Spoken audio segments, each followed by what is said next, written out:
Tentative d'assassinat. Tout d'abord, pour commencer, on a appris à la mi-journée que le président de la transition au Mali avait été victime ce matin d'une attaque au couteau.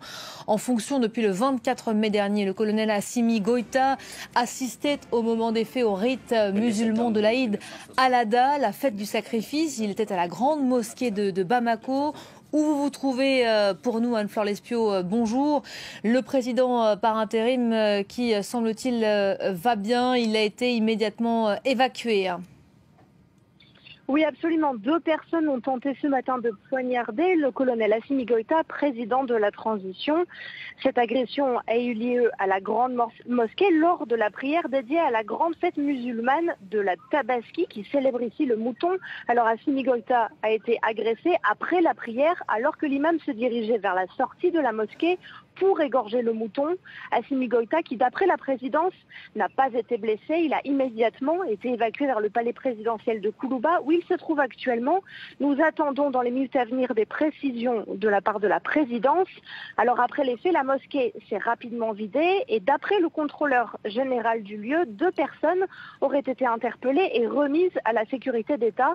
Les caméras de sécurité de la mosquée viennent également d'être emportées par la sécurité d'État pour faciliter l'enquête en cours. Voilà, selon des sources proches de la présidence, le président Goïta est donc sain et sauf, on l'apprend à l'instant. Cette attaque, tentative d'assassinat intervient dans un contexte bien particulier. Oui, absolument. Cet événement intervient 2 mois après le coup de force du 14 mai, un coup de force qui a secoué le Mali 9 mois après le premier coup d'État du 18 août 2020 qui avait conduit à la destitution de l'ancien président Ibrahim Boubacar Keïta. 2 coups d'État menés par les mêmes colonels putschistes et proches du colonel Assimi Goïta, investi en juin président de la transition. Dans ce contexte politique et sécuritaire difficile, le président, on le sait, est chargé avec son nouveau gouvernement de reprendre les travaux de la transition sous la pression également de la communauté internationale et d'organiser des élections présidentielles dont le premier tour est prévu en février 2022. Anne-Fleur Lespio, merci à vous en direct donc de Bamako, de la